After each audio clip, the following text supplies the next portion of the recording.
Good afternoon दोस्तों। तो चलिए कंटिन्यू करते हैं हिंदी साहित्य के प्रश्न उत्तर। पहला सवाल, तो यहाँ पे प्रश्न पूछा गया है, संवत 1631 करऊँ कथा हरिपद धरी सीसा। तो ये पंक्ति किसकी मानी जाती है? तो संवत 1631 करऊँ कथा हरिपद धरी सीसा। तो इस प्रसिद्ध पंक्ति के लेखक का नाम क्या है? तो इसका सही उत्तर होगा आपका ऑप्शन नंबर ए, रामचरितमानस। तो आपका ए ऑप्शन यहाँ पे सही है। कबीर कानी राखी नहीं वर्णाश्रम सठ दर्शनी, ये रचना के किस पंक्ति के अंतर्गत आती है? तो कबीर कानी राखी नहीं वर्णाश्रम सठ दर्शनी, तो किस रचना की पंक्ति मानी जाती है? तो इसका सही उत्तर होगा आपका ऑप्शन नंबर बी, भक्तमाला। तो आपका बी ऑप्शन यहाँ पे उचित है। मानो भाई धन धल अंतरदामिनी, ये पंक्ति किसकी मानी जाती है? तो मानो भाई धन धल अंतरदामिनी, तो इस प्रसिद्ध पंक्ति के लेखक का नाम क्या है? तो इसका सही उत्तर होगा आपका ऑप्शन नंबर सी, सूरदास। चलिए आगे बढ़ते हैं। संतन को कहा सिकरी सो काम, इस प्रसिद्ध पंक्ति के लेखक का नाम क्या है? तो संतन को कहा सिकरी सो काम, तो इस प्रसिद्ध पंक्ति के लेखक का नाम क्या है? तो इसका सही उत्तर होगा आपका ऑप्शन नंबर बी, कुंभन दास। तो आपका बी ऑप्शन यहाँ पे सही है। बहुत ही प्रसिद्ध पंक्ति है, कई बार विभिन्न प्रकार के प्रतियोगी परीक्षाओं में ये पंक्ति कई बार पूछा गया है, तो आप इसको नोट कर सकते हैं। चलिए आगे बढ़ते हैं। यहाँ पर भी एक पंक्ति दी गई है, तो बताना है इस पंक्ति के लेखक का नाम क्या है। या मुरलीधर की अरधान भरी अधरा न धरोंगी, तो ये पंक्ति किसकी मानी जाती है? तो या मुरलीधर की अधरान भरी अधरा न धरोंगी, तो इस प्रसिद्ध पंक्ति के लेखक का नाम क्या है? तो इसका सही उत्तर होगा आपका ऑप्शन नंबर बी, रसखान। तो आपका बी ऑप्शन यहाँ पे उचित है। या मुरलीधर की अधरान भरी अधरा न धरोंगी। चलिए आगे बढ़ते हैं। श्री संप्रदाय के पहले आचार्य कौन माने जाते हैं? ये प्रश्न भी कई बार पूछा गया है। तो श्री संप्रदाय के पहले आचार्य कौन माने जाते हैं, उनका नाम क्या है? तो इसका सही उत्तर होगा आपका ऑप्शन नंबर सी, नाथ मुनि। श्री संप्रदाय की स्थापना किसने की थी? तो श्री संप्रदाय की स्थापना किसने की थी? तो इसका सही उत्तर होगा आपका ऑप्शन नंबर ए, रामानुज। तो आपका ए ऑप्शन यहाँ पे उचित है।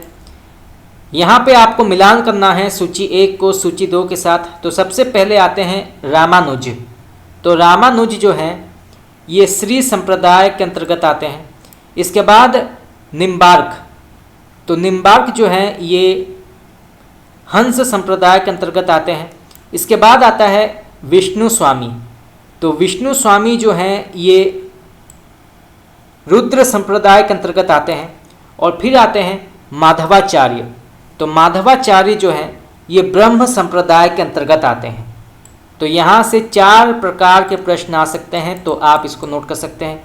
चलिए आगे बढ़ते हैं। सिद्धांत पंचमात्रा के रचनाकार का नाम क्या है? ये प्रश्न भी कई बार पूछा गया है। तो सिद्धांत पंचमात्रा के लेखक का नाम क्या है? तो इसका सही उत्तर होगा आपका ऑप्शन नंबर सी, राघवानंद। तो आपका सी ऑप्शन यहाँ पे उचित है, राघवानंद। निम्बार्क की रचना इनमें से कौन सी नहीं है? तो निम्बार्क की रचना इनमें से कौन सी नहीं है? तो वो है गीता आष्टा। बाकी वेदांत परिजात, सौरभ, श्री कृष्ण स्तवराज और प्रपन्न कल्पवली, ये जो है इनकी रचनाएं मानी जाती हैं। चलिए आगे बढ़ते हैं। सठ संदर्भ किसकी रचना मानी जाती है? तो सठ संदर्भ किसकी रचना मानी जाती है, इसके लेखक का नाम क्या है? तो इसका सही उत्तर होगा आपका option number D, Sanatan Goswami. तो आपका डी ऑप्शन यहाँ पे उचित है। चलिए आगे बढ़ते हैं। आलवर संख्या में कितने थे? तो आलवर संख्या में कितने थे? तो इसका सही उत्तर होगा आपका 12। महानुभाव संप्रदाय चलाने वाले भक्त कवि का नाम क्या है? तो महानुभाव संप्रदाय चलाने वाले भक्त कवि का नाम क्या है? तो इसका सही उत्तर होगा आपका ऑप्शन नंबर सी, चक्रधर। तो चक्रधर जो है ये महानुभाव संप्रदाय चलाने वाले भक्त कवि माने जाते हैं। तो आप इसको नोट कर सकते हैं, आपका सी ऑप्शन यहाँ पे सही है। भक्तमाल में रामानंद जी के कितने शिष्य गिनाए गए हैं? तो भक्तमाल में रामानंद जी के कितने शिष्य गिनाए गए हैं? तो इसका सही उत्तर होगा आपका ऑप्शन नंबर सी, 12। कबीर के बारे में जानकारी देने वाली कौन सी एक ऐतिहासिक रचना मानी जाती है? तो कबीर के बारे में जानकारी देने वाली कौन सी एक ऐतिहासिक रचना मानी जाती है, उसका नाम क्या है? आप इसको नोट कर सकते हैं, ये प्रश्न भी कई बार पूछा गया है। तो इसका सही उत्तर होगा आपका ऑप्शन नंबर सी, आईन अकबरी। तो आपका सी ऑप्शन यहाँ पे उचित है। चलिए आगे बढ़ते हैं। भक्तमाल की रचना करने वाले संत राधोदास किस संप्रदाय के माने जाते हैं? तो भक्तमाल की रचना करने वाले संत राधोदास किस संप्रदाय के अंतर्गत आते हैं? तो इसका सही उत्तर होगा आपका option number D, Kabir Panth. बावरी साहिबा किस धारा की रचनाकार मानी जाती हैं? तो बावरी साहिबा किस धारा की रचनाकार मानी जाती हैं? तो इसका सही उत्तर होगा आपका ऑप्शन नंबर ए, संत काव्य। पहली सूफी कृति कौन सी मानी जाती है? ये प्रश्न भी कई बार पूछा गया है, तो इसे भी जानना आवश्यक है। तो पहली सूफी कृति या रचना कौन सी मानी जाती है? तो इसका सही उत्तर होगा आपका ऑप्शन नंबर बी, चंदायन। तो आपका बी ऑप्शन यहाँ पे उचित है। चलिए आगे बढ़ते हैं। चंदायन का मूल नाम क्या है? तो चंदायन का मूल नाम क्या है? तो इसका सही उत्तर होगा आपका ऑप्शन नंबर बी, लोरकहा। सत्यवती कथा के लेखक का नाम क्या है? तो सत्यवती कथा के लेखक का नाम क्या है? तो इसके लेखक माने जाते हैं ऑप्शन नंबर बी, ईश्वरदास। चलिए आगे बढ़ते हैं। यहाँ पे प्रश्न पूछा गया है, नंददास का कौन सा ग्रंथ रोला छंद में लिखा गया है? तो नंददास का कौन सा ग्रंथ रोला छंद में लिखा गया है, उसका नाम क्या है? तो इसका सही उत्तर होगा आपका ऑप्शन नंबर बी, रास पंचादही। तो आपका बी ऑप्शन यहाँ पे सही है, आप इसको नोट कर सकते हैं। चलिए आगे बढ़ते हैं। स्वस्ति श्री तुलसी कुल भूषण दूषण हरन गोसाई, ये पंक्ति किसकी मानी जाती है? तो स्वस्ति श्री तुलसी कुल भूषण दूषण हरन गोसाई, तो इस प्रसिद्ध पंक्ति के लेखक का नाम क्या है? तो इसका सही उत्तर होगा आपका ऑप्शन नंबर सी, मीराबाई। तो आपका सी ऑप्शन यहाँ पे सही है, आप इसको नोट कर सकते हैं। चलिए आगे बढ़ते हैं। गारसा द तासी ने रासो शब्द की उत्पत्ति किस शब्द से मानी है? ये प्रश्न भी कई बार पूछा गया है, तो इसे भी जानना आवश्यक है। तो गारसा द तासी ने रासो शब्द की उत्पत्ति किस शब्द से मानी है? तो इसका सही उत्तर होगा आपका ऑप्शन नंबर डी, राजसूय। तो राजसूय से गारसा द तासी ने रासो शब्द की उत्पत्ति मानी है। तो आपका डी ऑप्शन यहाँ पे सही होगा, आप इसको नोट कर सकते हैं। चलिए आगे बढ़ते हैं। चंद्रधर शर्मा गुलेरी ने पुरानी हिंदी का पहला कवि किसे माना है? तो चंद्रधर शर्मा गुलेरी ने पुरानी हिंदी का पहला कवि किसे माना है? तो इसका सही उत्तर होगा आपका ऑप्शन नंबर बी, राजा मुंज। तो आपका बी ऑप्शन यहाँ पे सही है। हिंदी नई चाल में ढली 1873 कथन किसका माना जाता है? बहुत ही प्रसिद्ध कथन है, कई बार ये प्रश्न पूछा गया है। तो हिंदी नई चाल में ढली 1873 कथन के लेखक का नाम क्या है? तो इसका सही उत्तर होगा आपका ऑप्शन नंबर ए, भारतेंदु हरिश्चंद्र। तो आपका ये ऑप्शन यहाँ पे सही है। कामायनी को छायावाद का उपनिषद किसने कहा है? तो कामायनी को छायावाद का उपनिषद किसने कहा है, उनका नाम क्या है? तो इसका सही उत्तर होगा आपका ऑप्शन नंबर बी, शांति प्रिय द्विवेदी। तो आपका बी ऑप्शन यहाँ पे उचित है, आप इसको नोट कर सकते हैं। चलिए आगे बढ़ते हैं। पंत की कौन सी रचना प्रगतिवादी मानी गई है? तो सुमित्रा नंदन पंत की कौन सी रचना प्रगतिवादी मानी जाती है? तो इसका सही उत्तर होगा आपका ऑप्शन नंबर ए, युगवाणी। तो आपका ए ऑप्शन यहाँ पे सही है। तो सुमित्रा नंदन पंत की युगवाणी जो है ये प्रगतिवादी रचना के अंतर्गत आती है। तो आपका ए ऑप्शन यहाँ पे उचित है। चलिए आगे बढ़ते हैं। आधुनिक हिंदी का पहला अभिनीत नाटक कौन सा माना जाता है? तो आधुनिक हिंदी का पहला अभिनीत नाटक कौन सा माना जाता है, उसका नाम क्या है? तो इसका सही उत्तर होगा आपका ऑप्शन नंबर बी, जानकी मंगल। तो आपका बी ऑप्शन यहाँ पे उचित है। चलिए आगे बढ़ते हैं। हरिओध के द्वारा रचित प्रिय प्रवास पर कौन सा पुरस्कार मिला था? तो हरिओध के द्वारा रचित प्रिय प्रवास पर कौन सा पुरस्कार मिला था, उसका नाम क्या है?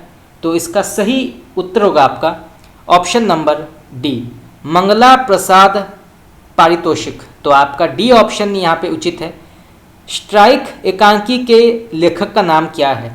तो स्ट्राइक एकांकी के रचनाकार का नाम क्या है? तो इसका सही उत्तर होगा आपका ऑप्शन नंबर डी, भुवनेश्वर। गेहूं और गुलाब में गेहूं किसका प्रतीक माना जाता है? ये प्रश्न भी कई बार पूछा गया है, तो आप इसको नोट कर सकते हैं। तो गेहूं और गुलाब में गेहूं प्रतीक किसका माना जाता है? तो इसका सही उत्तर होगा आपका ऑप्शन नंबर ए, भूख। भोला राम का जीव निबंध के लेखक का नाम क्या है? तो भोला राम का जीव निबंध के लेखक का नाम क्या है? तो इसका सही उत्तर होगा आपका हरिशंकर परसाई। तो आपका सी ऑप्शन यहाँ पे उचित है, आप इसको नोट कर सकते हैं। यहाँ से भी प्रश्न आ सकता है। चलिए आगे बढ़ते हैं। यहाँ पे प्रश्न पूछा गया है, फिर बैतलबा डाल पर किसका निबंध संग्रह माना जाता है? तो फिर बैतलवा डाल पर किसका निबंध संग्रह माना जाता है, इसके लेखक का नाम क्या है? तो इसका सही उत्तर होगा आपका ऑप्शन नंबर ए, विवेकी राय। तो आपका ए ऑप्शन यहाँ पे सही है। चलिए आगे बढ़ते हैं। पीपर पात सरिस मन डोला में मन क्या है? तो पीपर पात सरिस मन डोला में मन क्या है? तो इसका सही उत्तर होगा आपका ऑप्शन नंबर ए, उपमेय। तो आपका ए ऑप्शन यहाँ पे सही है। ध्यान मग्न में कौन सा समास होता है? तो ध्यान मग्न में कौन सा समास होता है? तो इसमें होता है तत्पुरुष। गुलाम मंडी उपन्यास की लेखिका का नाम क्या है? ये प्रश्न भी कई बार पूछा गया है, तो आप इसको नोट कर सकते हैं। तो गुलाम मंडी उपन्यास की लेखिका का नाम क्या है? तो इसका सही उत्तर होगा आपका ऑप्शन नंबर डी, निर्मला भुराडिया। तो आपका डी ऑप्शन यहाँ पे उचित है, आप इसको नोट कर सकते हैं। चलिए आगे बढ़ते हैं। शिवा को बखानो छत्रसाल को में शिवा का अर्थ क्या है? तो शिवा को बखानो छत्रसाल को में शिवा का अर्थ क्या है? तो इसका सही उत्तर होगा आपका ऑप्शन नंबर बी, शिवाजी। तो आपका बी ऑप्शन यहाँ पे सही है। चलिए आगे बढ़ते हैं। घूरे का लत्ता बिने कनातन का डौल बांधे जैसा शीर्षक किस लेखक का है? तो घूरे का लता बिने कनातन का डौल बांधे जैसा शीर्षक किस लेखक का माना जाता है? तो इसका सही उत्तर होगा आपका option number B, Pratap Narayan Mishra. तो आपका बी ऑप्शन यहाँ पे उचित है। संकलन त्रय में कौन नहीं है? तो संकलन त्रय के अंतर्गत कौन नहीं आता है? तो इसका सही उत्तर होगा आपका ऑप्शन नंबर डी, कथानक। तो कथानक जो है ये संकलन त्रय के अंतर्गत नहीं आता है, तो आप इसको नोट कर सकते हैं। बाकी स्थान, काल और वस्तु ये आता है। चलिए आगे बढ़ते हैं।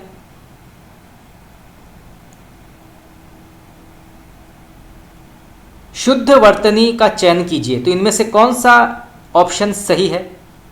तो इसका सही उत्तर होगा आपका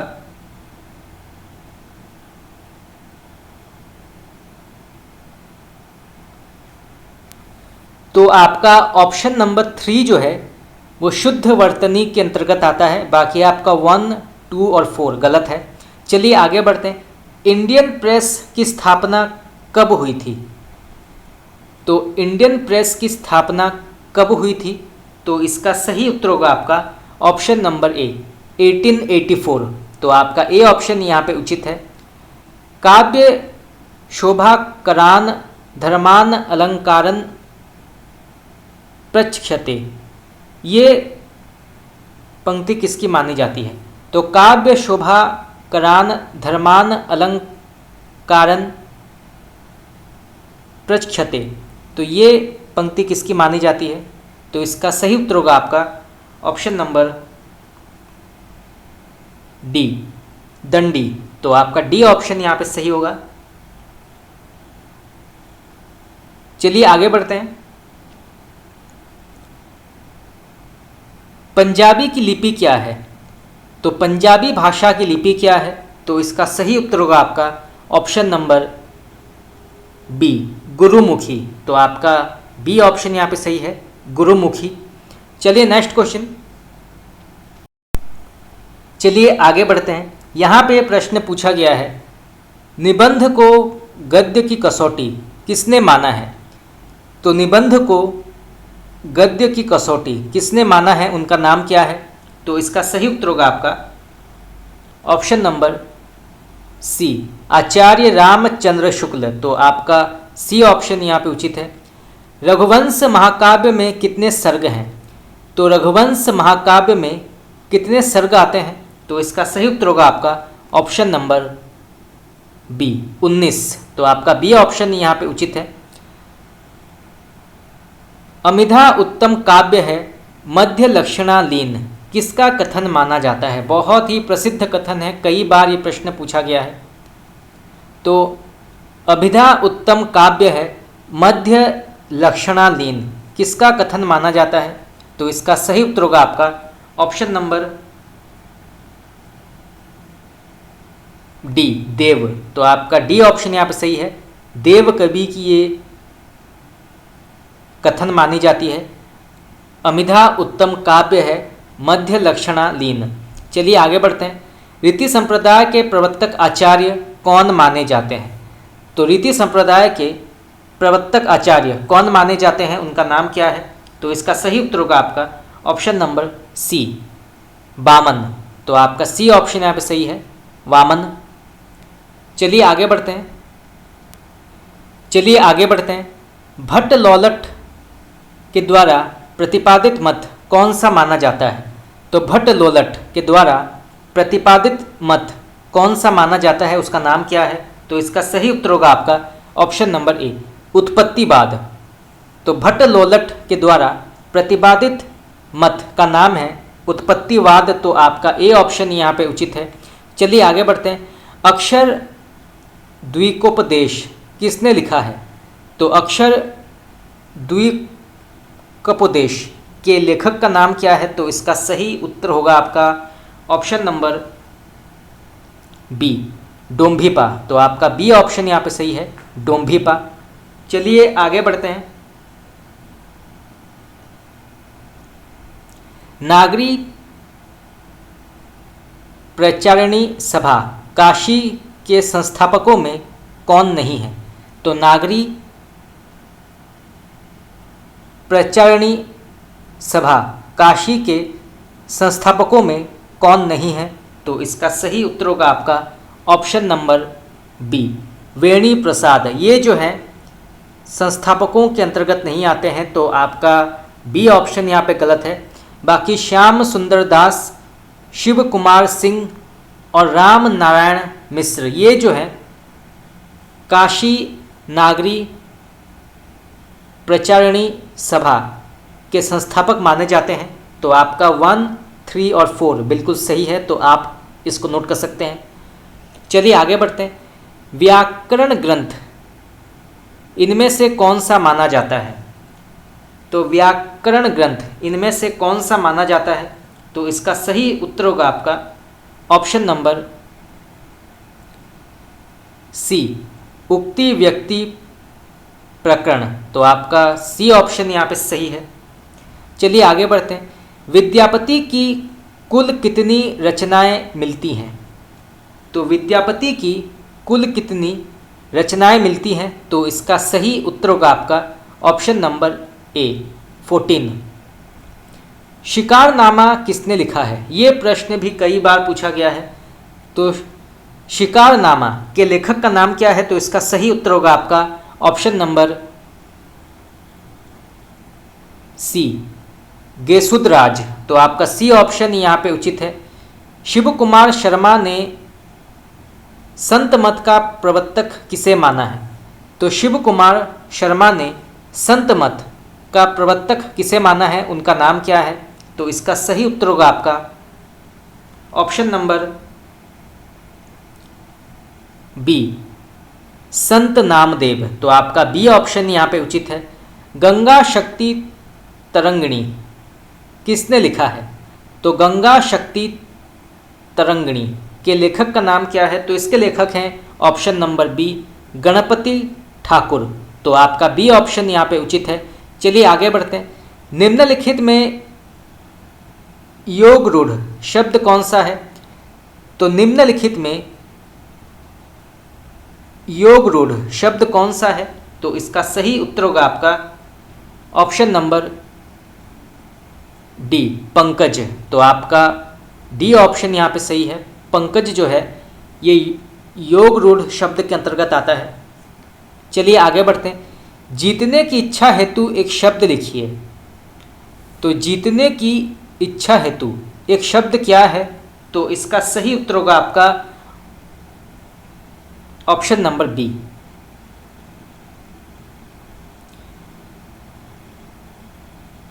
महात्मा शब्द का सही विलोम क्या है? तो महात्मा शब्द का सही विलोम क्या है? तो इसका सही उत्तर होगा आपका ऑप्शन नंबर ए, दुरात्मा। तो आपका ए ऑप्शन यहाँ पे उचित है। चलिए आगे बढ़ते हैं। यहाँ पर एक पंक्ति दी गई है, तो बताना है इस पंक्ति के लेखक का नाम क्या है। तो सबसे पहले पंक्ति पढ़ते हैं। ससुरी नींद गेल बहुरी जागोन। तो ये पंक्ति किसकी मानी जाती है? तो फिर से पढ़ते हैं। ससुरी नींद गेल बहुरी जागउन। तो इस पंक्ति के लेखक का नाम क्या है? तो इसका सही उत्तर होगा आपका ऑप्शन नंबर ए, कुकुरिप्पा। तो आपका ए ऑप्शन यहाँ पे सही है, आप इसको नोट कर सकते हैं। चलिए आगे बढ़ते हैं। यहाँ पे प्रश्न पूछा गया है, अपभ्रंश में पांडव पुराण किसने लिखा है? तो अपभ्रंश में पांडव पुराण किसने लिखा है, उनका नाम क्या है? तो इसका सही उत्तर होगा आपका ऑप्शन नंबर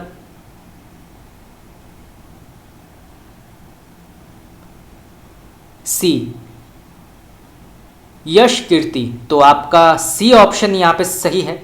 चलिए आगे बढ़ते हैं। प्राकृत पेंगलम के टीकाकार का नाम क्या है? ये प्रश्न भी कई बार पूछा गया है, तो आप इसको नोट कर सकते हैं।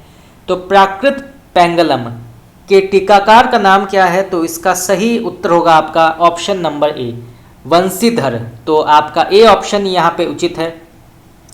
चलिए आगे बढ़ते हैं। शुक शुकी संवाद के रूप में रचित ग्रंथ का नाम क्या है? तो शुक शुकी संवाद के रूप में रचित ग्रंथ का नाम क्या है? तो इसका सही उत्तर होगा आपका option number C, Prithviraj Raso. तो आपका सी ऑप्शन यहाँ पे उचित है। दोहों का उपहार किसे कहा जाता है? तो दोहों का उपहार ये नाम किस ग्रंथ को दिया गया है? तो इसका सही उत्तर होगा आपका ऑप्शन नंबर ए, पाहुड़ दोहा। तो आपका ए ऑप्शन यहाँ पे उचित है। पाहुड़ दोहा को दोहों का उपहार कहा गया है। चलिए आगे बढ़ते हैं। निम्न में से एक का लिंग परिवर्तन हिंदी भाषा में प्रचलित नहीं है। तो इसका सही उत्तर होगा आपका ऑप्शन नंबर डी, कोयल। ई प्रत्यय किस शब्द में नहीं है? तो इनमें से ई प्रत्यय किस शब्द के अंतर्गत नहीं आता है? तो इसका सही उत्तर होगा आपका ऑप्शन नंबर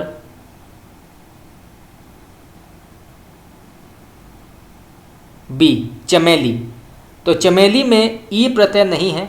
बाकी तेली में अगर बड़ी की मात्रा हटा दें तो तेल शब्द आता है, तो तेल एक उचित शब्द है। बाकी के जो शब्द हैं वो भी सही शब्द उसके आते हैं अगर ई प्रत्यय हटा दिया जाए, परंतु चमेली से अगर ई शब्द हटा दिया जाए तो चमेल हो जाएगा। तो चमेल का कोई अर्थ नहीं होता। चलिए आगे बढ़ते हैं। कारक के भेद कितने हैं? तो कारक के भेद कितने हैं, इसकी संख्या क्या है? तो इसका सही उत्तर होगा आपका ऑप्शन नंबर डी, 8। तो कारक के 8 भेद हैं। चलिए आगे बढ़ते हैं। कविता हमारे परिपूर्ण क्षणों की वाणी है, ये कथन किसका माना जाता है? बहुत ही प्रसिद्ध कथन है। तो कविता हमारे परिपूर्ण क्षणों की वाणी है। तो इस प्रसिद्ध कथन के लेखक का नाम क्या है? तो इसका सही उत्तर होगा आपका ऑप्शन नंबर बी, सुमित्रा नंदन पंत। तो आपका बी ऑप्शन यहाँ पे सही है। तो कविता हमारे परिपूर्ण क्षणों की वाणी है, इसके लेखक हैं सुमित्रा नंदन पंत। चलिए आगे बढ़ते हैं। बंग महिला का असली नाम क्या था? तो बंग महिला का असली नाम क्या था? तो इसका सही उत्तर होगा आपका ऑप्शन नंबर सी, राजेंद्र बाला घोष। तो बंग महिला का असली नाम है राजेंद्र बाला घोष। चलिए आगे बढ़ते हैं। फरिश्ते निकले कि मुख्य पात्र का नाम क्या है? तो फरिश्ते निकले के मुख्य पात्र का नाम क्या है? तो इसका सही उत्तर होगा आपका ऑप्शन नंबर बी, बेला बहू। तो आपका बी ऑप्शन यहाँ पे सही है, बेला बहू। लखनऊ मेरा लखनऊ किस लेखक की रचना मानी जाती है? ये प्रश्न भी कई बार पूछा गया है। तो लखनऊ मेरा लखनऊ किस लेखक की रचना मानी जाती है? इसके लेखक का नाम क्या है? तो इसका सही उत्तर होगा आपका ऑप्शन नंबर ए, मनोहर श्याम जोशी। तो आपका ए ऑप्शन यहाँ पे उचित है। चलिए आगे बढ़ते हैं। चंद्रकांता उपन्यास के लेखक का नाम क्या है? तो चंद्रकांता उपन्यास के लेखक का नाम क्या है? तो इसका सही उत्तर होगा आपका ऑप्शन नंबर सी, देवकी नंदन खत्री। तो आपका सी ऑप्शन यहाँ पे सही है। ये प्रश्न भी कई बार पूछा गया है। चलिए आगे बढ़ते हैं। कौन सी रचना मैथिली शरण गुप्त की मानी जाती है? तो इनमें से कौन सी रचना मैथिली शरण गुप्त की मानी जाती है? तो इसका सही उत्तर होगा आपका ऑप्शन नंबर डी, ये सभी, यानी कि जयद्रथ वध, पंचवटी और भारत भारती, ये तीनों जो हैं ये गुप्त जी की अत्यंत ही प्रसिद्ध रचना मानी जाती है। तो आपका डी ऑप्शन यहाँ पे उचित है। चलिए आगे बढ़ते हैं। भस्मांकुर खंड काव्य के रचयिता का नाम क्या है? ये प्रश्न भी कई बार पूछा गया है। तो भस्मांकुर खंड काव्य के रचयिता का नाम क्या है? तो इसका सही उत्तर होगा आपका ऑप्शन नंबर बी, नागार्जुन। तो आपका बी ऑप्शन यहाँ पे सही है। और यहाँ से प्रश्न ये भी आ सकता है कि भस्मांकुर किस प्रकार के काव्य के अंतर्गत आता है? तो ये जो है खंड काव्य के अंतर्गत आता है। तो आप इसको नोट कर सकते हैं, यहाँ से 2 प्रकार के प्रश्न आ सकते हैं। चलिए आगे बढ़ते हैं। व्यंग्यार्थ कौमुदी के रचनाकार का नाम क्या है? तो व्यंग्यार्थ कौमुदी के लेखक का नाम क्या है? तो इसका सही उत्तर होगा आपका ऑप्शन नंबर ए, प्रताप शाही। तो आपका ए ऑप्शन यहाँ पे सही है। पृथ्वी सिंह किस कवि का वास्तविक नाम माना जाता है? तो पृथ्वी सिंह किस कवि का वास्तविक नाम माना जाता है? तो इसका सही उत्तर होगा आपका ऑप्शन नंबर बी रस निधि, तो आपका बी ऑप्शन यहाँ पे उचित है। चलिए आगे बढ़ते हैं। भिज्ञ का विलोम क्या है? तो भिज्ञ का विलोम क्या है? तो इसका विलोम है ऑप्शन नंबर ए अभिज्ञ। तो भिज्ञ का विलोम है अभिज्ञ। ये प्रश्न भी कई बार पूछा गया है। अभिज्ञ का विलोम क्या है? तो इसका विलोम है ऑप्शन नंबर ए भिज्ञ। जहांगीर जस चंद्रिका किसकी रचना मानी जाती है? ये प्रश्न भी कई बार पूछा गया है, नेट में कई बार पूछा गया है, टीजीटी, पीजीटी और भी जो प्रतियोगी परीक्षाएं हैं उसमें भी कई बार पूछा गया है। तो जहांगीर जस चंद्रिका किसकी रचना मानी जाती है? इसके लेखक का नाम क्या है?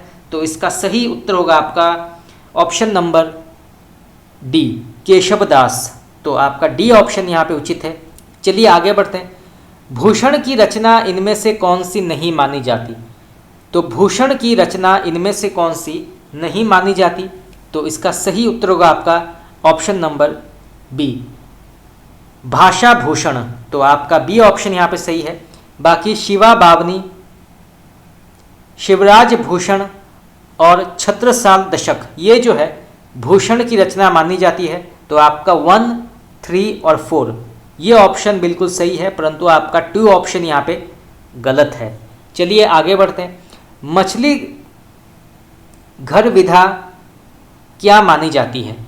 तो मछली घर किस विधा के अंतर्गत आती है?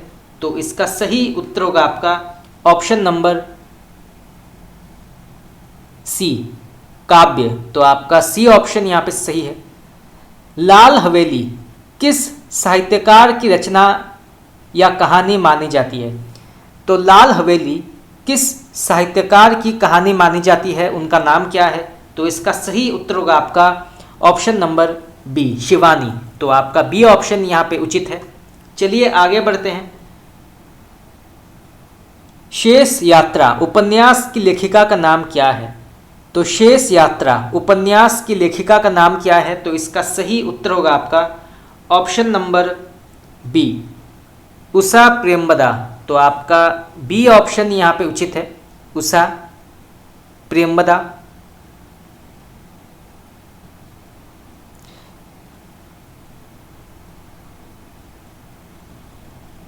चलिए आगे बढ़ते हैं। और यहाँ से प्रश्न ये भी आ सकता है कि शेष यात्रा किस प्रकार के विधा के अंतर्गत आती है? तो ये जो है उपन्यास के अंतर्गत आती है। तो यहाँ से भी 2 प्रकार के प्रश्न आ सकते हैं। चलिए आगे बढ़ते हैं। नेक्स्ट क्वेश्चन, कूटज निबंध के लेखक का नाम क्या है? तो कूटज निबंध के लेखक का नाम क्या है? तो इसके लेखक माने जाते हैं आचार्य हजारी प्रसाद द्विवेदी। तो आपका बी ऑप्शन यहाँ पे उचित है। दिनकर की रचना इनमें से कौन सी मानी जाती है? तो इनमें से रामधारी सिंह दिनकर की रचना कौन सी है? तो इसका सही उत्तर होगा आपका ऑप्शन नंबर डी चेतना की शिखा। तो आपका डी ऑप्शन यहाँ पे सही है चेतना की शिखा। गीतिका किसके द्वारा रचित रचना मानी जाती है? तो गीतिका किसके द्वारा रचित रचना मानी जाती है? तो इसका सही उत्तर होगा आपका ऑप्शन नंबर सी निराला। तो निराला गीतिका के लेखक हैं। तो आपका सी ऑप्शन यहाँ पे उचित है। चलिए आगे बढ़ते हैं। नैसर्गिक का विलोम क्या है? तो नैसर्गिक का विलोम क्या है? तो इसका सही उत्तर होगा आपका ऑप्शन नंबर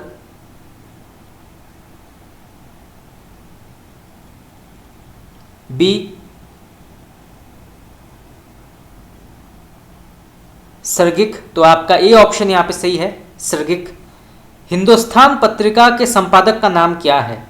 तो हिंदुस्तान पत्रिका के संपादक का नाम क्या है? ये प्रश्न भी कई बार पूछा गया है। तो इसका सही उत्तर होगा आपका ऑप्शन नंबर सी राजा रामपाल सिंह। तो आपका सी ऑप्शन यहाँ पे उचित है। पठंतु धातु रूप का लकार क्या है? तो पठंतु धातु रूप का लकार क्या है? तो इसका सही उत्तर होगा आपका ऑप्शन नंबर बी लोट लकार। तो आपका बी ऑप्शन यहाँ पे उचित है लोट लकार। चलिए आगे बढ़ते हैं। यहाँ पे प्रश्न पूछा गया है, हिंदी साहित्य का इतिहास ग्रंथ के लेखक का नाम क्या है? तो हिंदी साहित्य का इतिहास ग्रंथ के लेखक का नाम क्या है? तो इसका सही उत्तर होगा आपका option number A, doctor Ramashankar Shukla Rasal. और हिंदी साहित्य का इतिहास ग्रंथ आचार्य रामचंद्र शुक्ल ने भी लिखा है। चलिए आगे बढ़ते हैं। काव्य में अभिव्यंजनावाद निबंध के लेखक का नाम क्या है? तो काव्य में अभिव्यंजनावाद निबंध के लेखक का नाम क्या है? तो इसका सही उत्तर होगा आपका ऑप्शन नंबर ए, श्याम सुंदर दास। तो आपका ए ऑप्शन यहाँ पे सही है। चलिए आगे बढ़ते हैं। निम्न में से कौन सी रचना हेमचंद्र की नहीं मानी जाती? तो इनमें से कौन सी रचना हेमचंद्र की नहीं मानी जाती? तो इसका सही उत्तर होगा आपका ऑप्शन नंबर सी, प्रबंध चिंतामणि। तो आपका सी ऑप्शन यहाँ पे गलत है। बाकी शब्दानुशासन, देशी नाममाला और कुमारपाल चरित ये इनकी रचना मानी जाती है, परंतु प्रबंध चिंतामणि जो है ये इनकी रचना नहीं मानी जाती। तो आप इसको नोट कर सकते हैं। चलिए आगे बढ़ते हैं। निम्न में तद्भव शब्द क्या है? तो इनमें से तद्भव शब्द क्या है? तो इसका सही उत्तर होगा आपका ऑप्शन नंबर बी, कंचन। अरुण गात अति प्रात पद्मिनी प्राणनाथ भय, ये पंक्ति किसकी मानी जाती है? बहुत ही प्रसिद्ध पंक्ति है। तो अरुण गात अति प्रात पद्मिनी प्राणनाथ भय, तो इस पंक्ति के लेखक का नाम क्या है? तो इसका सही उत्तर होगा आपका ऑप्शन नंबर बी, केशवदास। तो आपका बी ऑप्शन यहाँ पे सही है। तो आप इसको नोट कर सकते हैं। तो आपका डी ऑप्शन यहाँ पे सही है, केशवदास। चलिए आगे बढ़ते हैं। कबाड़ी का तराजू के रचयिता का नाम क्या है? तो कबाड़ी का तराजू के रचयिता का नाम क्या है? तो इसका सही उत्तर होगा आपका ऑप्शन नंबर सी, निर्मल गर्ग। तो निर्मला गर्ग जो है ये कबाड़ी का तराजू के रचयिता माने जाते हैं, निर्मला गर्ग। तत्सम शब्द का चयन कीजिए। तो इनमें से तत्सम शब्द क्या है? तो इसका सही उत्तर होगा आपका ऑप्शन नंबर ए, कमल। तो कमल जो है ये तत्सम शब्द के अंतर्गत आता है। भिखारी दास की रचना इनमें से कौन सी मानी जाती है? तो भिखारी दास की रचना इनमें से कौन सी मानी जाती है? तो इसका सही उत्तर होगा आपका ऑप्शन नंबर ए, काव्य निर्णय। तो काव्य निर्णय जो है ये भिखारी दास की रचना मानी जाती है। तो आपका ए ऑप्शन यहाँ पे उचित है। चलिए आगे बढ़ते हैं। यहाँ पर एक पंक्ति दिया गया है, तो बताना है इस पंक्ति के लेखक का नाम क्या है। तो सबसे पहले पंक्ति पढ़ते हैं, बहुत ही प्रसिद्ध पंक्ति है। यह प्रेम को पंथ कराल महा तरवारी की धार पे धाबनो है नामक पंक्ति किस कवि द्वारा लिखी गई है? तो फिर से पढ़ते हैं। यह प्रेम को पंथ कराल महा तरवारी की धार पे धाबनो है नामक पंक्ति किस कवि के द्वारा लिखी गई है? तो इसका सही उत्तर होगा आपका ऑप्शन नंबर बी, बोधा। तो आपका बी ऑप्शन यहाँ पे उचित है, बोधा। चलिए आगे बढ़ते हैं।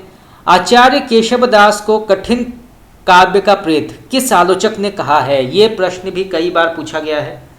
तो आचार्य केशवदास को कठिन काव्य का प्रेत किस आलोचक ने कहा है? उनका नाम क्या है?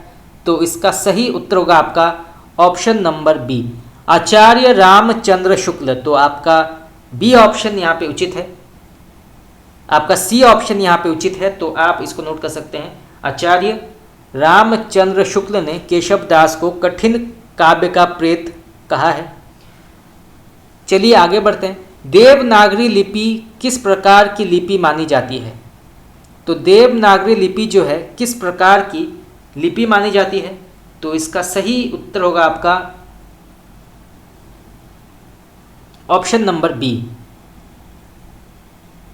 अक्षरात्मक। तो आपका बी ऑप्शन यहाँ पे उचित है। गंगावतरण काव्य के रचयिता का नाम क्या है? तो गंगावतरण काव्य के लेखक का नाम क्या है? तो इसका सही उत्तर होगा आपका ऑप्शन नंबर ए जगन्नाथ दास रत्नाकर। तो आपका ए ऑप्शन यहाँ पे उचित है। चलिए आगे बढ़ते हैं। गिला कहानी के लेखक का नाम क्या है? तो गिला कहानी के लेखक का नाम क्या है? तो इसका सही उत्तर होगा आपका ऑप्शन नंबर ए प्रेमचंद इसके लेखक हैं। तो गिला कहानी के लेखक हैं प्रेमचंद। चलिए आगे बढ़ते हैं। जॉर्ज ग्रियर्सन का इतिहास ग्रंथ the modern vernacular literature of Hindustan का प्रकाशन कब हुआ था? तो जॉर्ज ग्रियर्सन का इतिहास ग्रंथ the modern vernacular literature of Hindustan का प्रकाशन कब हुआ था? इसकी संख्या क्या है? तो इसका सही उत्तर होगा आपका ऑप्शन नंबर बी सन 1888। तो आपका बी ऑप्शन यहाँ पे सही है, सन 1888। तो दोस्तों इसी के साथ हमारा आज का प्रश्नोत्तर क्लास यहाँ पे समाप्त हुआ। आज हमने जो है हिंदी साहित्य के कुछ महत्वपूर्ण प्रश्न उत्तर की चर्चा की।